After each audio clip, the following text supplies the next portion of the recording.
Dobry wieczór, szanowni państwo. Miło mi jest was tu widzieć na ostatnim dniu Copernicus Festival, na przedostatnim wydarzeniu dzisiejszego dnia. Za chwilę będzie do nas mówił Daniel Tammet, człowiek, którego 10 lat temu przedstawiłbym prawdopodobnie jako autystycznego savanta, człowieka, który dokonuje niesamowitych rzeczy wokół matematyki i nie tylko.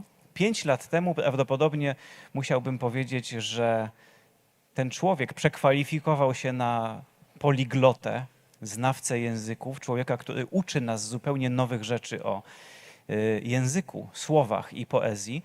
A dzisiaj w zasadzie nie wiem, jak tego człowieka przedstawić.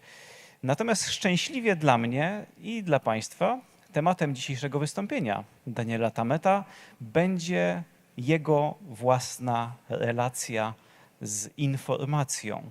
Tak przynajmniej zostałem poinformowany. Także z wielkim oczekiwaniem i z wielką niecierpliwością czekam, co to właściwie znaczy, kiedy człowiek taki jak Tammet opowiada o swoich relacjach z informacją.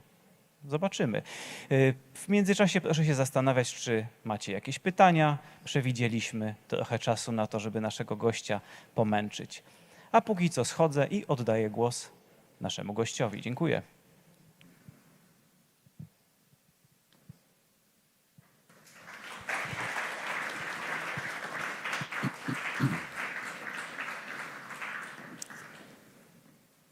Thank you very much for the very kind presentation.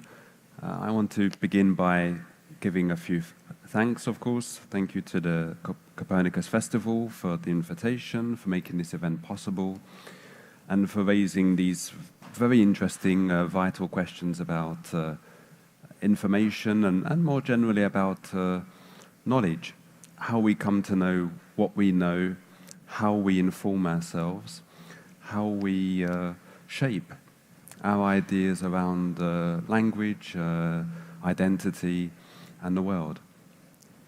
I'm speaking to you today in English, but some of you, many of you, will be accessing my talk via interpretation, translation in Polish and Ukrainian. So I want to thank the linguists for the interpreters for their translation and for making me sound so good in Polish and Ukrainian.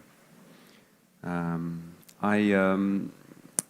giving this talk in English because, of course, it's the language that I was raised in. But it's not the language that I consider my first language. And this goes to the heart of how we consider questions like information. If you were to read a newspaper article about me, or if you were to read some biography of me, certainly there would be the information that I was born in London, that I was born in 1979. And if the journalist knew very well their subject, they could even say that his parents spoke English at home, they only had English at home. And all of these details are correct as far as they go. But they are fairly limited and do not tell the whole story. Because the reality is that when I first acquired language and began to use it around the age of 2, 3, 4 and so on, there was no significant language delay, which can be characteristic of autism spectrum conditions, neurodiverse conditions. But there was a relationship to the mother tongue that was complex. I found it very difficult to use English in a way that other English speakers understood and considered as being native. And when I began school, this became apparent. And this became apparent because the relationship that I had to the information I was trying to share with my family, my parents, and later my brothers and sisters, many brothers and sisters. I'm the oldest of 9 children, which is probably one reason why I love counting and numbers so much. The relationship that I had to that kind of information, expressing myself, trying to understand the relationships that I had with my siblings, with my parents, this information often was shared non-verbally. It was enough to make a gesture. It was enough to understand the context by virtue of living within this very specific environment, the home environment. And for each of you, certainly, if you can go back far enough in your memories to these early years in childhood, your relationship to information, to knowledge, to how you related to the other individuals around you would be certainly similar in this respect. And then when you come out of the family circle, when you go into school, you enter a system that is generalizing information, of course, and making it abstract in the form of curriculum, textbooks, teachers. And this is both a worthy endeavor, of course, as it allows us to acquire the knowledge that we need as citizens of a country and even of the world. It allows us to expand our knowledge of the native language, whether it be English, Polish, Ukrainian, or any other. But it also comes with drawbacks, of course. And in my case, this was very quickly apparent when I started to try to relate to the other children that I would have seen on the streets around my home, the children of my parents' neighbors. But these were like strangers to me. I could not make myself understood. When I spoke in words that were English words, it was as though I had an accent. And so this was a very frustrating experience. My parents were very poor. We were a working class family. My father, before he became a full-time parent to us, worked in a factory. They had very little education, although they loved books. And in the absence of other forms of culture, knowledge, information, no theatre, no cinema, no ballet, there were at least libraries. There was a small library at the school that I went to, of course. It was an ordinary school. In those days, we're talking about the 1980s in London, in England. Awareness of conditions like autism or more broadly neurodivergency, these concepts did not exist. The words did not exist. And it was perhaps even for the better that I had access to mainstream education and was confronted, even in my earliest years, by the requirements of society, how to relate to others, how to share information about myself, about other people, about things that were vital to me, and understand what was vital to them. But this was, as I mentioned, a very difficult process, and libraries were one way, perhaps the only way, that I found it possible to try to make myself understood. So I went to the school library, and very quickly the school library was too small for my needs, so I went to the town library. I struck up without needing words, without needing necessarily to express myself very clearly, with librarians. I won't make any generality about librarians as a people, but they tend to be rather perhaps neuro-atypical as well in their own ways, and perhaps they understood very well the needs, very specific needs of a very shy, very slightly awkward, unusual boy. So this librarian would find books for me, would even sometimes hide books for me so that the books were available only to me. The first books that I read were books that we would consider very much informative books, the basis of information, dictionaries, for example. Dictionaries because I have a very specific relationship, very powerful relationship, what we call a synesthetic relationship with both words and numbers. And by synesthesia, I'm talking about a neurological phenomenon in which parts of the brain which normally do not communicate or do not communicate in this particular way do so, share information in such a way that the brain, the mind, creates unusual connections, unusual relationships of meaning. So, for example, when I see a word in a dictionary, like the word apple, because it begins with A, so let's start near the beginning. It's a red word in English. In French, pomme, or Esperanto, pomo, it would be a pink word.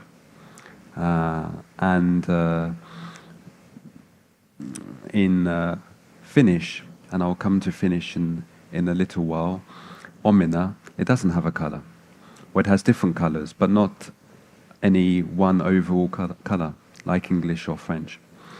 So this is, and dictionary itself doesn't have a color. Book would have a color, would be a black color that comes into the library. I would not have described myself in those words, English words, at the time. If someone had pressed me to describe myself, to present myself, I might have said I was the number 4, because the number 4 in my mind, in this private numerical language, synesthetic language, is a very specific shape which I relate to shyness. It's a very specific color, a kind of blue that I relate to shyness. And so I saw myself as shy as the number 4, or as this very specific colored shape that I related to the number 4. And the first time that I saw snow, to give another example, in London, sometime in the 1980s, I didn't say to myself, it's snowing outside. I said to myself something very close to translate for you what it is that I was seeing and, in a sense, saying in my mind was, it's 89 outside. Or to make it into an English verb, it's 89-ing outside, like snow-ing outside. It's 89-ing outside. And I make him life very hard now for the Ukrainian and Polish translators, and I'm apologizing to them. But I trust the Polish and Ukrainian languages to be very much up to the task of this idea. So this is how I experience the world. So I'm going into libraries. I'm 6, 7, 8 years of age. I'm very small. I may be 2 shelves tall at this point, and then maybe 2.5 shelves tall. My head is reaching up to the first books of history, maybe, and then later I'll grow up to the height of geography books, and then one day maybe I'll reach religion books as well, tall as religion books. I never got tall enough to be as tall as football or basketball books, unfortunately. But I'm so very small like this, and looking around the shelves and finding dictionaries and finding these pink words and red words and blue words and so on. And of course dictionaries have their uses, but as far as information goes, they're quite limited. If I went into school, and to be very honest, I don't remember if I did or not, but it wouldn't have surprised me if I did try this first of all, that I went into school and I used dictionaries so I would speak in alphabetical order. So I would try to form sentences that have a strict alphabetical order. I would start with words that begin with the letter A, perhaps, and then words that begin with the letter B, and then words with C and D, and so on. But this is pretty difficult to do. It's an interesting exercise, and the information that you can convey is pretty restricted. It's like ulipo, which is an exercise that many writers in France, where I now live and write and work full-time, have done for the past 50 years. They will try and write a whole book without the letter E, for example. And so I realized that I couldn't speak like a dictionary. It didn't make any sense to the other children to try. So I would go into encyclopedias instead and learn about the world, and not only about words. So this was much more informative. Since I could learn not only words and the colors and the textures, but also see what words are describing places like Poland, quite probably, once I turned to the section beginning with the letter P, this pink letter, pink sound, or Ukraine, if I got to the later stages of the encyclopedia. Or Nabokov. Who was Nabokov? This wonderful writer who had to come to America to write in a second language, English, and who gave for his book, the most famous book, the title Lolita, because he saw it as specific colors. He was synesthetic as well, and quite probably autistic, without the label being possible to give him, because it didn't exist at the time. And he gave these colors to Lolita because he was obsessed, or passionate rather, we should say, about butterflies, and his favorite butterfly had very specific colors in its wings, and Lolita was the only word he could find that had this very specific pattern of colors in his mind. So this is why he called his most famous novel Lolita. So I was reading about this, and not necessarily reading about the stories, butterflies and so on. I had to find these stories for myself later on in my own way. But reading the bare facts, the bare bones, as we say in English, of these individuals, these places, not really making sense of them, but getting information in this very bare way. And realizing this wasn't enough as well. So I then moved on to poems, and poems were wonderful for me.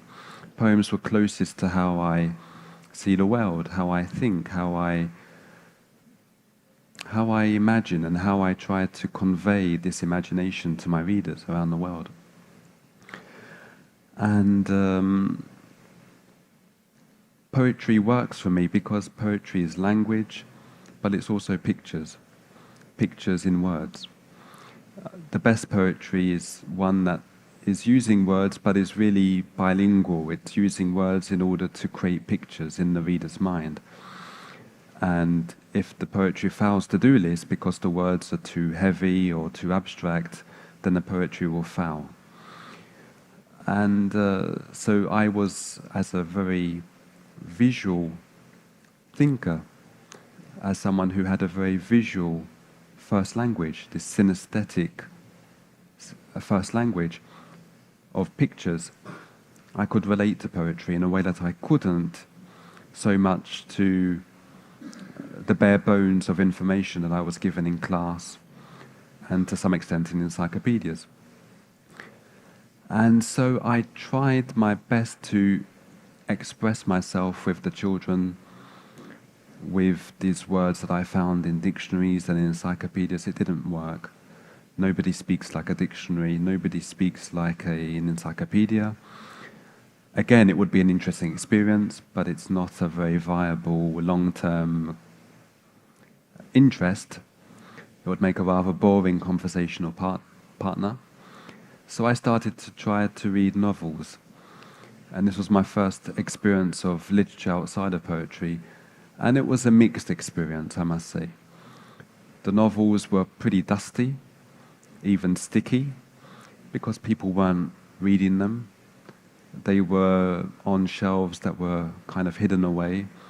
I didn't know at the time that these were novels that were probably written in the 1950s, so the English was of another time already for children in the 1980s in London. But what I found so interesting about novels is their ability to allow the reader, including the neurodiverse reader that I was and still am, access to people's inner worlds, how they saw the world, how they perceived reality, how they thought about the world and informed the world in the words that they chose to say. And more interesting still, how they chose what words not to say. Because novels, in giving us these behind-the-scenes dialogues, both internal monologues and of the characters, main characters very often in novels, but also dialogues between the characters, they're allowing reader to have access to what we do not normally have, access to how people think, how people perceive, what they're really saying, what they're really thinking. Not only what they're saying publicly, officially, but what they are saying to themselves in the secrecy of their mind and their heart. And this was very, very interesting, certainly very confusing, but very interesting to this 7-8-year-old neurodiverse boy that I was back then. And this ability to read words, but also to read thoughts, was enormously important to me. And so I would go into the playground rather awkwardly and try to speak with the children using the dialogues in the novels. And you can imagine the reaction of the other children, of course. I very quickly realized that the children did not speak like novels in the 1950s, from the 1950s. And I decided that this was perhaps the fault of the novels, that the novels were not very well written, and that the dialogue was probably rather clunky. And if I could only find better novels, better written novels, that I would be able to seize on the dialogue and the thoughts that would allow me access, like a sesame, allow me immediate access to the social world and to the other children's inner worlds, their inner lives. And of course I never found these novels able to give me this access. It was a long and frustrating process. And it was another book rather that helped me on my journey towards the person I am today, the person that is speaking to you in Krakow. And the book was one that didn't come from the library.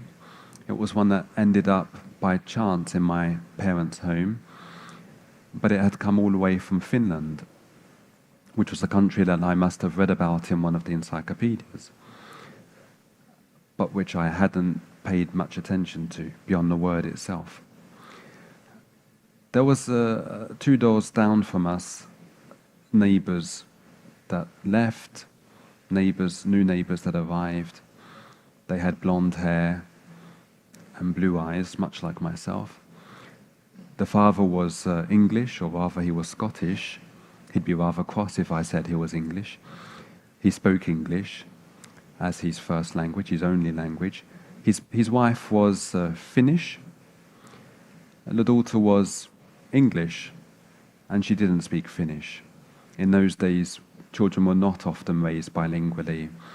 There was some information given very often by linguists that raising children in more than one language confused them too much, made it impossible for them to completely integrate emotions like love. For example, a child who says "I love you" in 2 languages will be a confused child. And this information is, as you can imagine, fallacious, which shows us the perils of information, even from experts.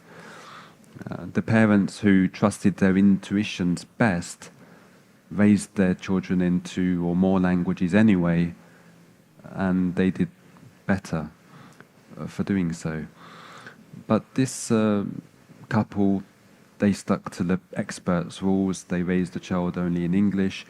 And then by the time that the child was 5 or 6, the mother was regretting her choice and wanted her daughter to speak Finnish as well. So she gave her daughter, a picture book, very simple, elementary picture book, very beautiful book, very colourful, with so many pictures and words in Finnish. And the girl, being very much neurotypical, did not want to speak a strange language that only her mother spoke and no one else spoke. She wanted to speak like all the other children. She spoke English far more fluently than I did, although I was quite a bit older than her by then. And she wanted to stick to this because she was successful socially. And so she gave the book to my sister, who played with her sometimes, and my sister brought it home with her one day. And when I opened the book and I fell on the pictures, and probably the first picture I saw was an apple, like one of the first words I would have fallen upon in the dictionary, but it wasn't an apple as I had seen it in the past. It was a beautiful word that didn't look like a word because it wasn't an English word, it was a Finnish word. It was the word omena, which means apple in Finnish. And for me this was a picture, this word. It had the shape of an apple, it had the texture of an apple, it had in the E or in the middle of the word and the A at the end, it had the colours of an apple, green or red. You could take your choice. And I saw this word as even more like a picture than the picture itself, although the picture was very good, as pictures go. And I turned the page and I saw a dog, and then I saw the word koira, which means dog in Finnish, and I turned and I saw cat, kissa, and then I turned and I saw the word house in Finnish, talo. And I said to myself, it was very hard. I don't know exactly what I said to myself, what numbers, what pictures I said to myself at that moment. But it was many years before I found exactly the kinds of English words I could use to describe that moment in my life. It was when I met my future husband and I fell in love. And it was this emotion that I experienced that day for the first time at around the age of 8 or 9. It was falling in love with language and with the idea, the realization that there were languages, an S at the end, languages, not just English, which had always been a language that felt foreign to me, strange to me, and which native speakers considered me strange inside. Rather, there were languages, many languages. And even I had the intuition, maybe I'm Finnish. I have blonde hair and blue eyes. And of course, if the book had turned out to be Polish, if the neighbor had turned out to be Polish, I would have looked just as Polish with blonde hair and blue eyes. As it happened, it was Finnish. And I realized I wanted to experience the world in this way, by moving between worlds, because I realized rather early on that I would never experience the world in a way that I felt completely at home in. But I would always be having to travel and shift between languages, between countries, between worlds, translating between my inner world and the outer one. And Finnish was the first bridge between this inner world and this outer world, the bridge that I used to travel towards other people. And when I saw this word talo, house, in this Finnish book, I said, I found my home. I want to live in this house. The house of Finnish, the house of the Finnish language, this talo. And so all my life I've been living in this house and living in this language, but living, of course, not in the language itself, but in my idea of the language, and of language in the broadest sense possible, in the richness and the diversity, the creativity, the imagination, and yes, the information, but the information is, for me, much less important than the other characteristics of language, human language, in all its strangeness, in all its eccentricity. And so I continued my schooling, of course, and I was speaking some Finnish words with my neighbor, and she was very happy. And very quickly I was learning French when I started secondary school at the age of 11, 12, and German after that. My German teacher was a very important teacher to me, I should say, because again she showed me the importance of seeing world in different ways, the official world and the unofficial world, and it's often the unofficial world that is far more important, and which information often struggles to convey.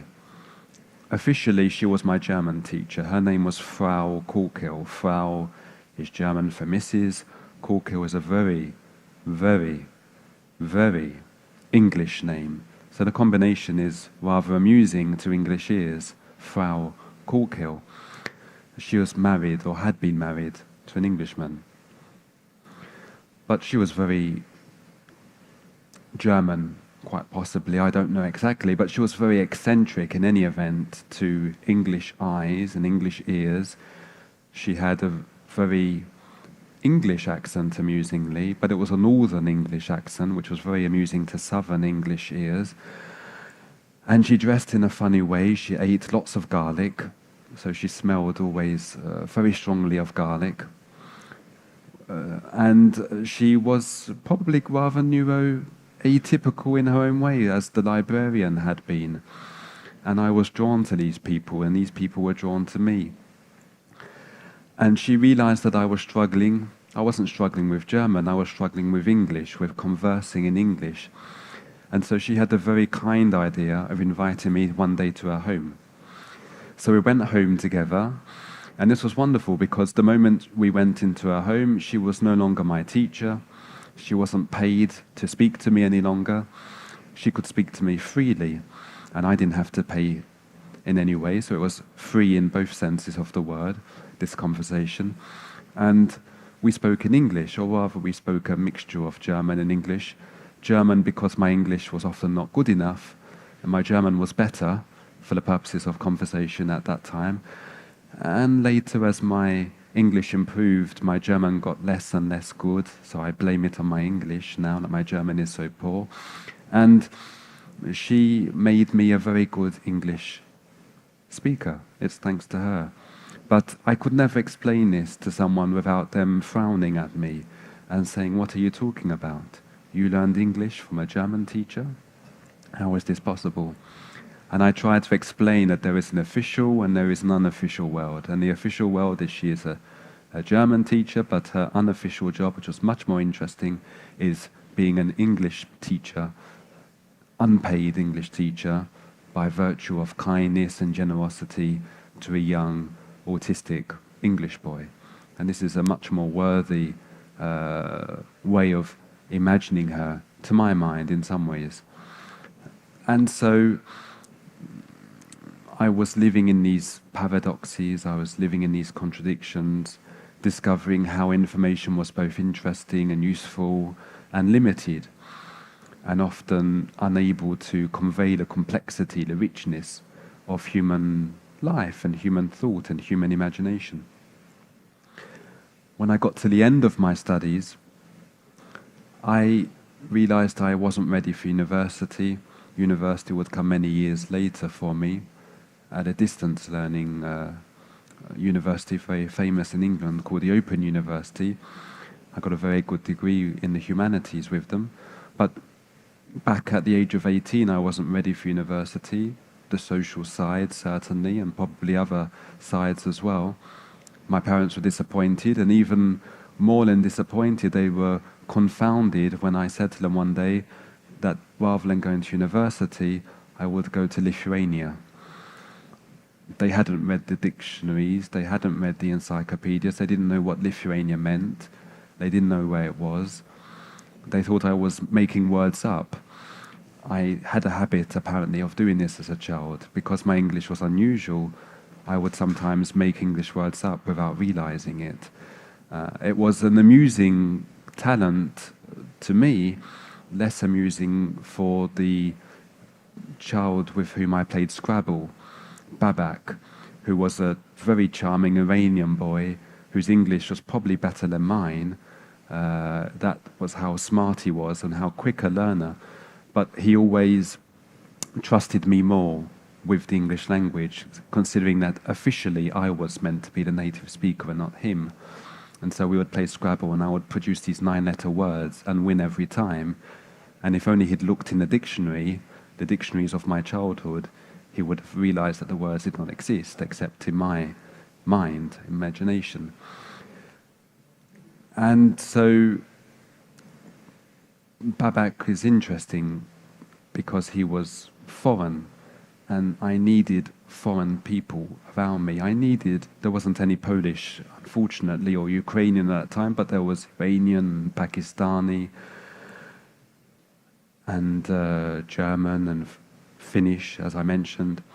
And so these were the people that were attracted to me, I was attracted to, because we all felt foreign in different ways and trying to make sense of the world.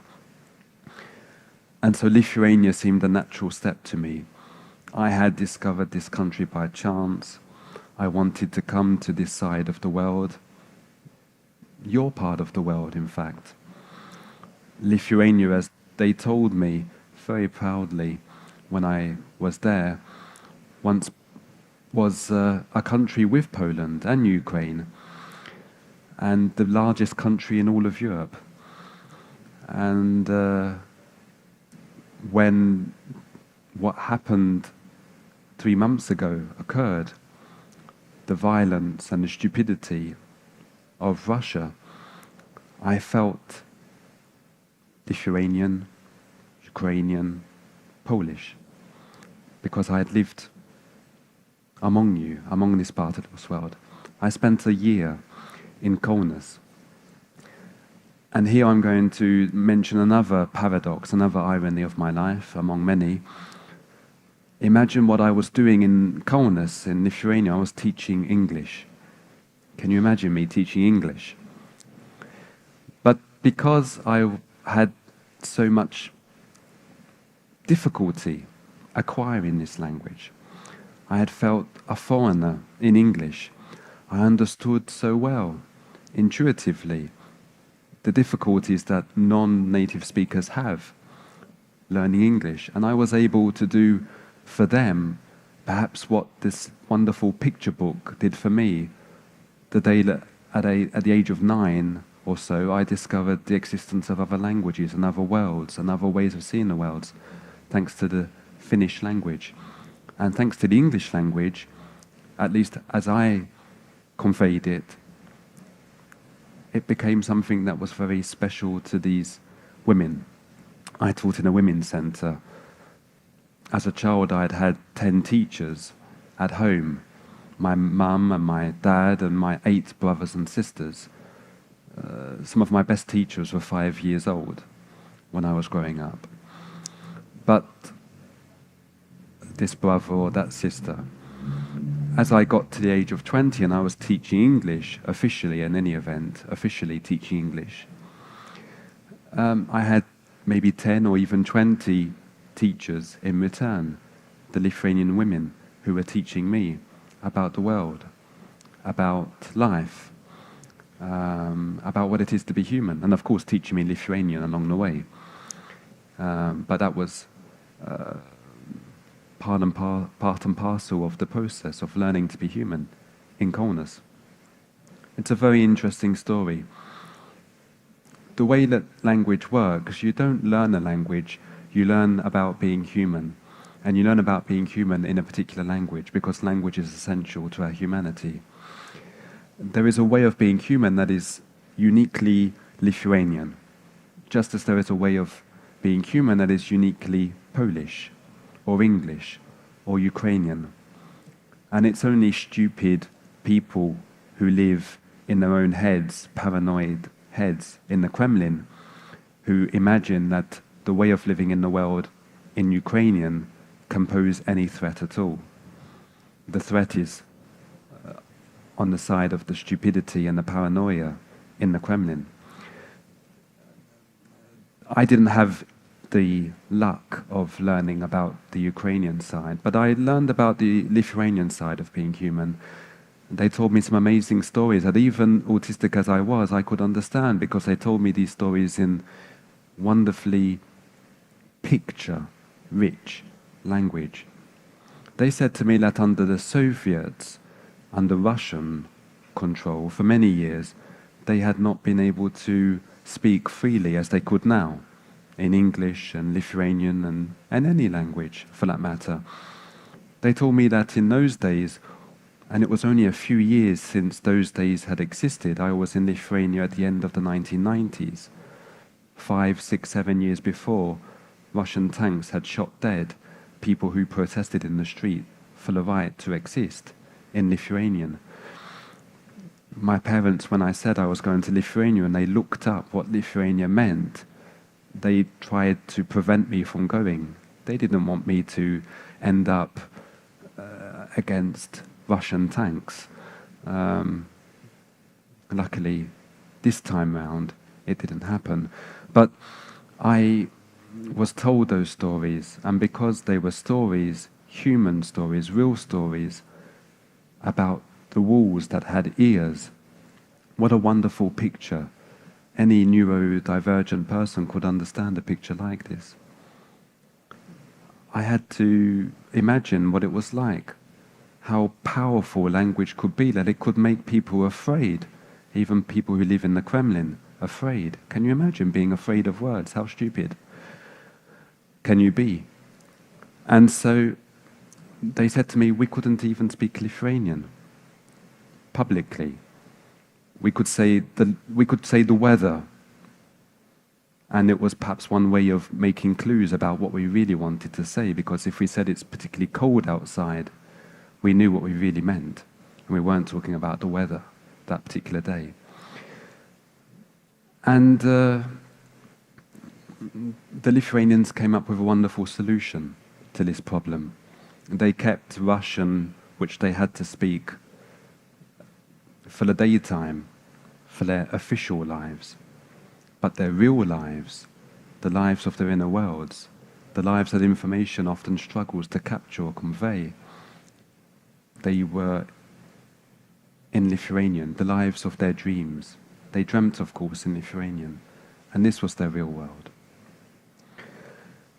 And as I learned all of this, I felt myself Lithuanian, as I had felt myself Finnish with that picture book. And it was another part of me that became special and made me more and more whole. Because the more I was divided, the more whole I felt myself to be. Just another paradox about the complexity of being human. I don't have a lot of time. I'm going to finish by speaking about another language that I've learned to speak or have used to speak publicly.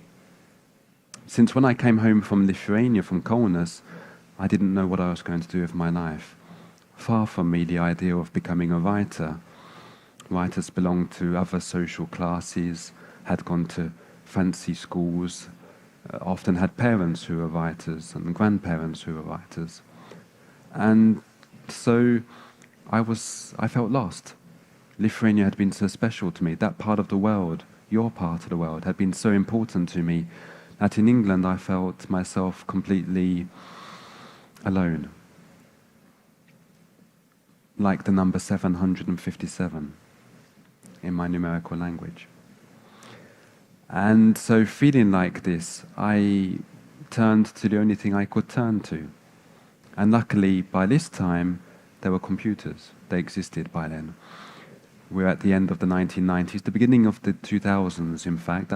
I'm beginning to show my age, I know. And I had acquired a computer.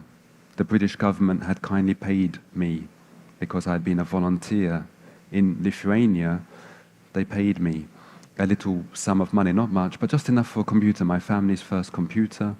And with this computer, I had the internet, Google, which had just just become real, existed.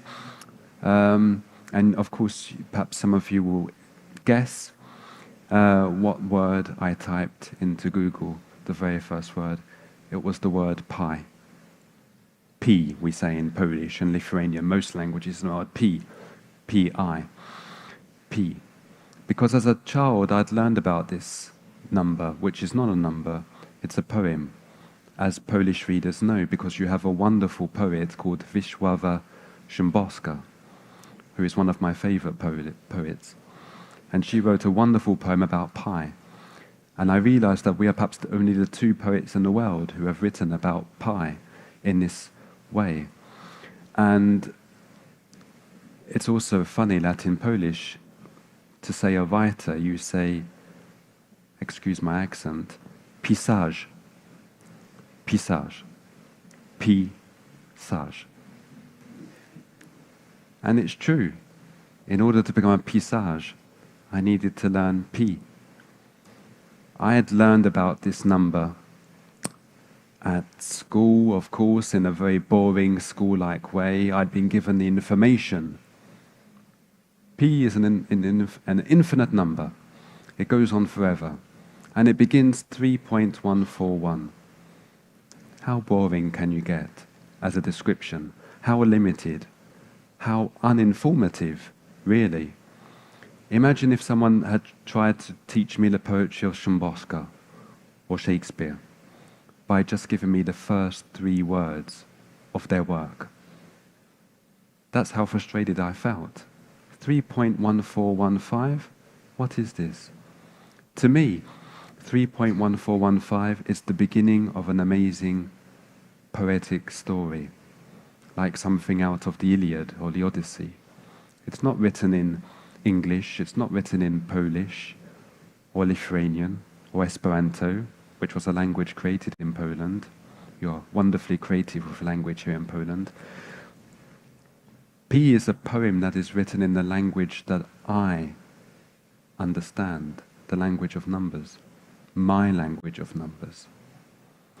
It's not about 1s and 5s and 9s. It's about colours and textures, emotions. It's about being human. And when I saw these first numbers in my mind, I saw the story. This is what 3.1415 means if I translate it literally into my language. A boy on a green hill on a sunny day in the month of May. And he's looking out and he says, I'm going on an adventure. Now imagine if you had been told P in this way at school. Wouldn't you want to know more? Wouldn't you want to learn what comes next in the story? There was no Google when I was at school. I had to go to the library. I had to look on the higher shelves. I wasn't tall enough. I had to ask someone to help me get one of the books down.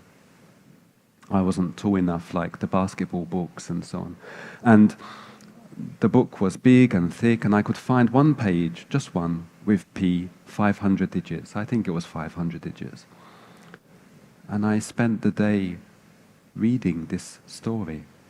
How beautiful, how moving, how many adventures in just one number. And that's when it ended for me, because the book ended for me. And I had to wait, 10 years? Until finally I came home from Lithuania, I got a computer, I got Google, I typed P, and I found the existence of a website, a supercomputer in Tokyo, whose only job was to calculate the numbers of P. Can you imagine? What a job. So this computer was free and available for everyone. I took a printer and I printed out as many pages of P as I could. I filled my room with the sheets of paper. I could have wallpapered my room with P. But rather than doing so, I spent one winter the winter of 2003, 2004. It wasn't 89 in outside. There was no 89 for those who are now bilingual in my language. And for those who have forgotten, I'll translate into English. It wasn't snowing, but it was cold. Cold like the number 6. So I stayed inside. Warm like the number 10. And I spent all this time with the number P. So long, in fact, that almost unconsciously I was learning it by heart, as we say in English. Not by head, by heart. Until I wanted to recite it. Recite, like a poem, like Szymborska. And I decided this was my way of finding my voice. This was my way of telling my story, of connecting finally with people.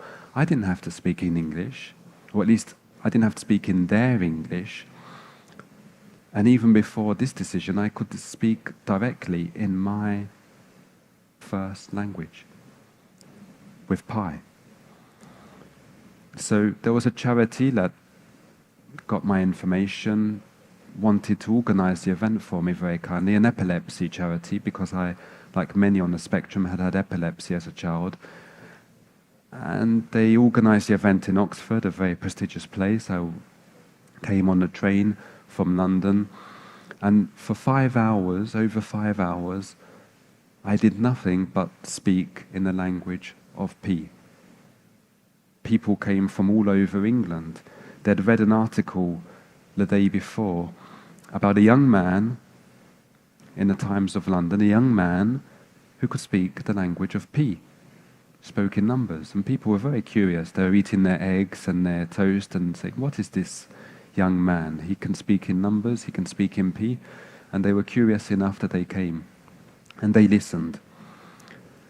And they were so moved and so struck, not by the numbers, because they were English numbers, 9, 5, 8, boring, like the numbers you learn in school.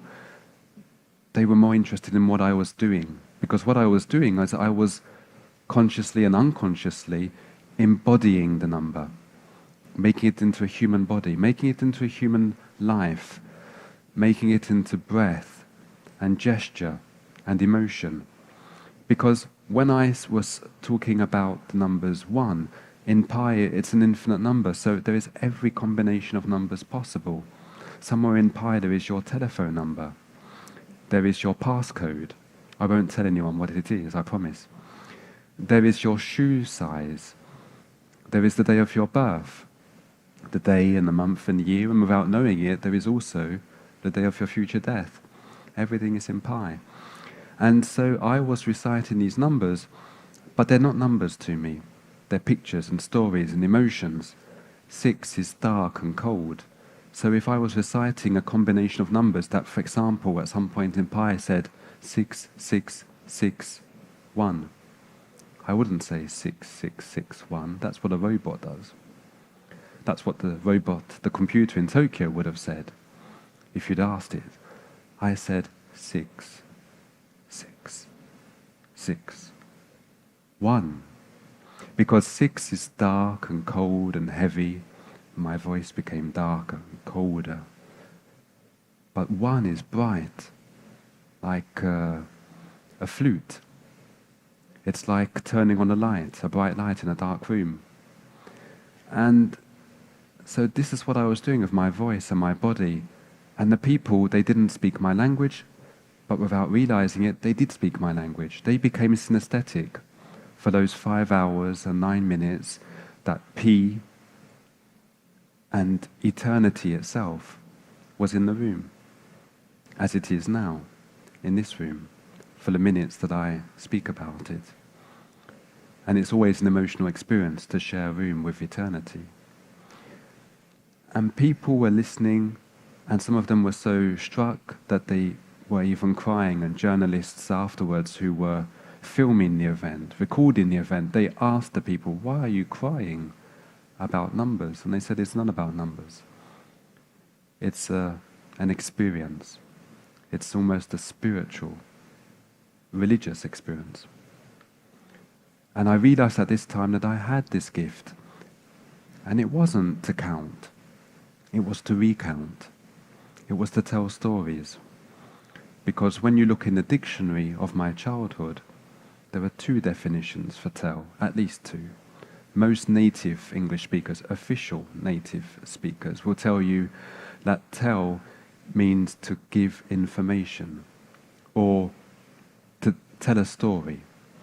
But actually there is an older, wiser meaning that unofficial English speakers like me know. And it is to count. And so I have, in my life, consciously and unconsciously reunited these two meanings. I tell stories through the pictures and the colours and emotions that I imagine and that I find in other lives, other neurodivergent lives, and other stories that literature has for too long ignored because the information, the bare bones of information, was not rich enough to convey it. And it needed a language like mine to give it all its complexity, all its richness, all its poetry, as Szymborska did so very well in her poems, whether about buses or museums or the number pi. And so I became a writer, and I follow my books around the world as they go into these 30 or so languages, many more languages than I can speak. They're much more intelligent than I am, my books. And I become their spokesperson, and I'm happy to have followed my books here today, to Krakow, to Poland, and to have spent this hour with you, and to have shared this story with you, and this information, which I hope is not only information, but much more than information. Thank you for listening.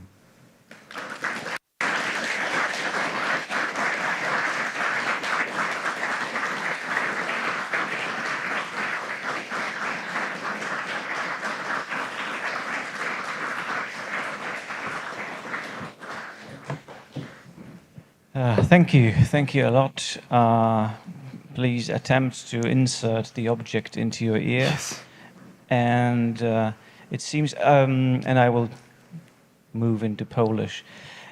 I wygląda na to, że zostanie nam chwilka na zadanie naszemu gościowi jakiegoś pytania. Ja mam jakieś swoje i skorzystam z przywileju gospodarza, żeby Państwu trochę czasu zabrać, ale może uda się sprawić, że będzie wilk syty i owca cała. Najpierw sprawdźmy, czy mój głos dociera. Danielu, czy ty mnie słyszysz? Yes.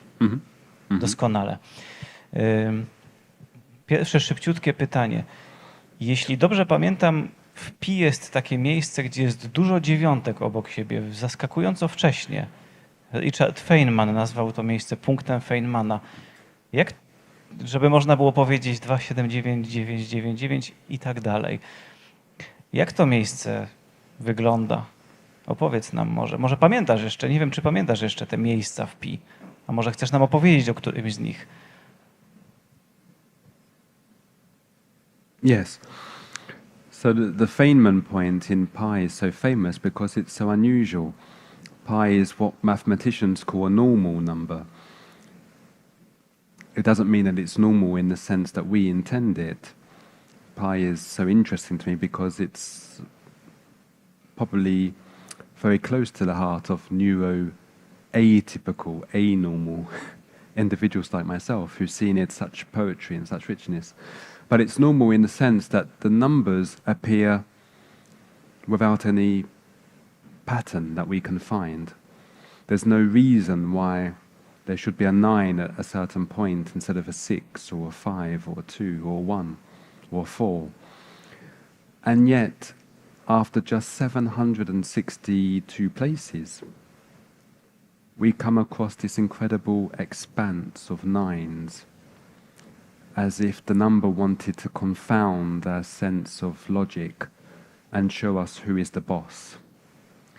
And it is literally 1 in a million chance. So coming after only 760 numbers is quite remarkable. 9, 9, 9, 9, 9, 9. And this expanse of nines was incredibly beautiful for Feynman, partly because he was synesthetic as well. He saw equations in colors. And for me, 9 is very tall. Many Polish men I notice are quite like the number 9, and very impressive, very, I would say, almost intimidating. Not so much to me nowadays, but as a child I felt 9 to be very intimidating.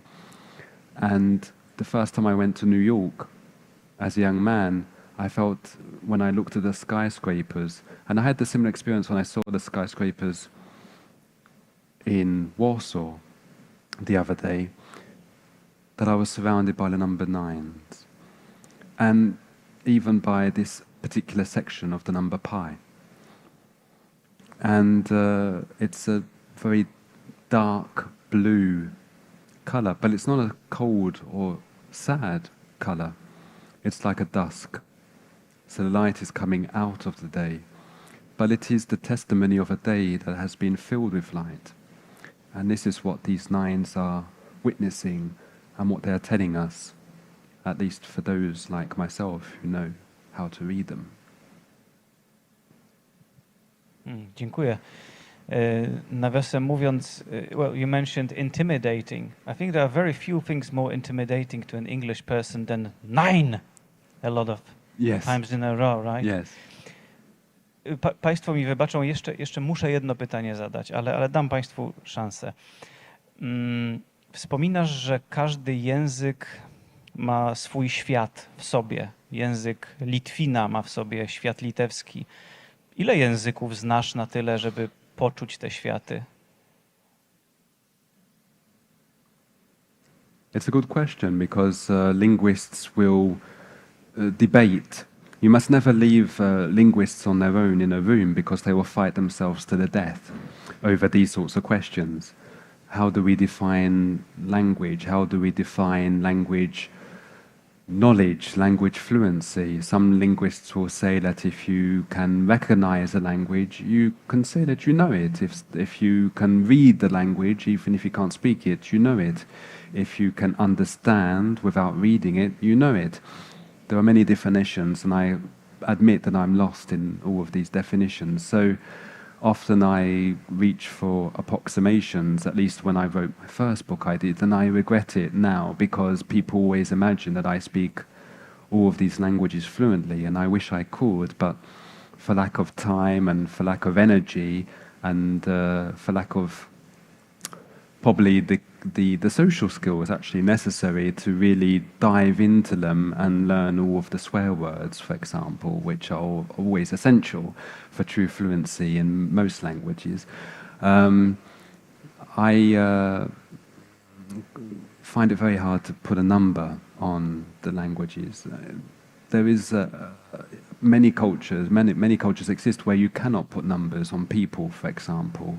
In Hebrew, and we're very close to the Jewish community here, for example, in Krakow, and in many parts of Africa, parents will not know how many children they have because it's not an interesting question for them. They would never think of putting a number on human beings.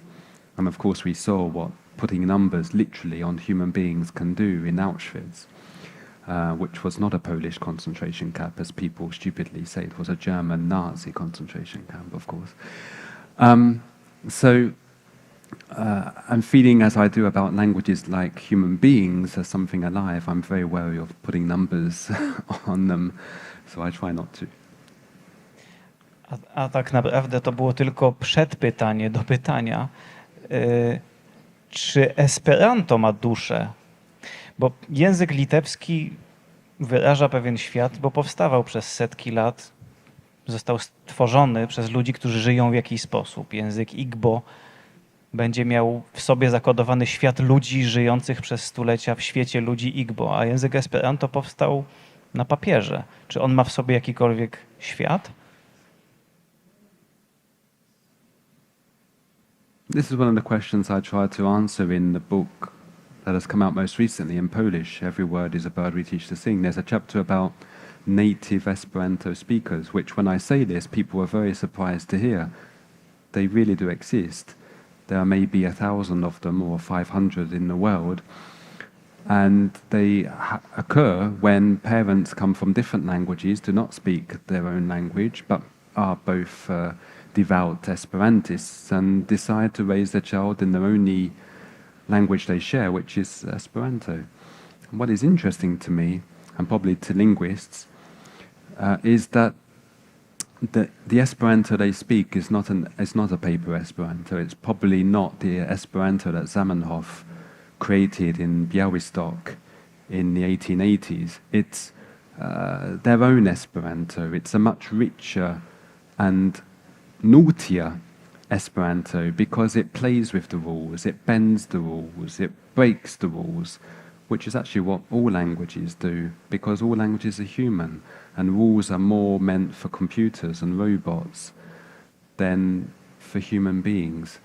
So long as you are speaking about these speakers of Esperanto, yes, Esperanto has a soul. Certainly for these speakers, Esperanto has a soul.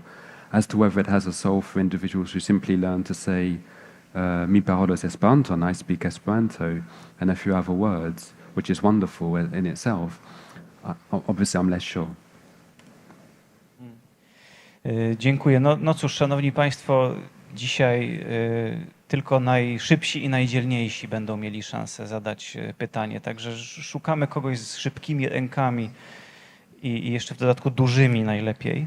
Widzę tutaj dłoń w trzecim rzędzie, która była bardzo agresywna, dynamiczna i dość pojemna, więc zwycięża dzisiaj. Bo naprawdę zdążymy tylko z jednym pytaniem, szanowni państwo, bo 20:45 jest już zamknięcie. Także pan z największą dłonią. Dziękuję. Ja przede wszystkim chciałbym wyrazić wdzięczność i olśnienie pana wykładem i chciałbym wiedzieć, w jakich liczbach należałoby to wyrazić. Pan mówił o cyfrach. W jakich liczbach szukać olśnienia? Które liczby, które zestawienia cyfr dla pana wyrażają największe olśnienie, zdumienie, zdziwienie, zachwyt? Gdzie tego szukać albo w jakich kolorach?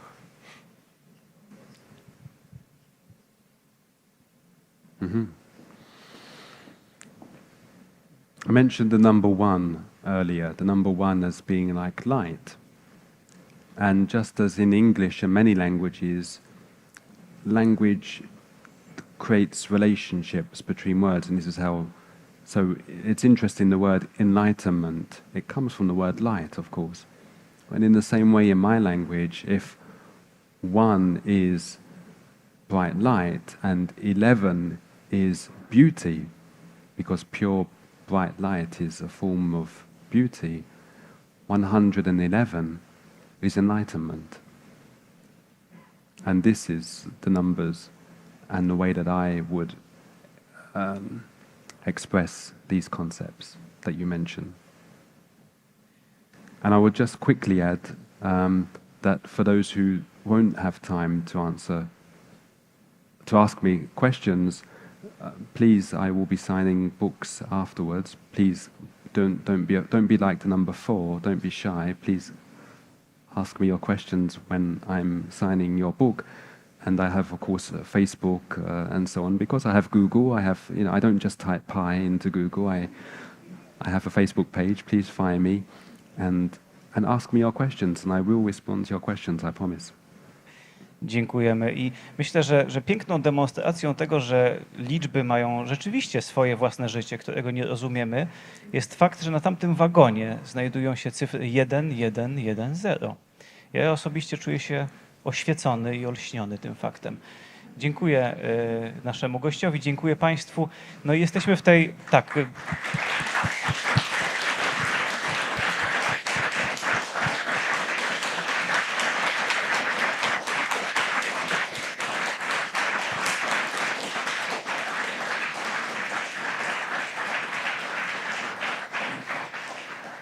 No i jesteśmy w tej zabawnej i niezręcznej jednocześnie sytuacji, że czysto teoretycznie za 5 minut powinniśmy tutaj mieć studio zamykające festiwal, ale jednocześnie na pewno będziemy chcieli jeszcze się spotkać i podpisywać książki i rozmawiać. Także mogę powiedzieć tylko tyle, że ci, którzy o tym zadecydują, a to nie jestem ja, będą mieli ciężki orzech do zgryzienia, więc teoretycznie widzimy się za 5 minut, a co przyniesie rzeczywistość, skąd ja mogę wiedzieć? Dziękuję.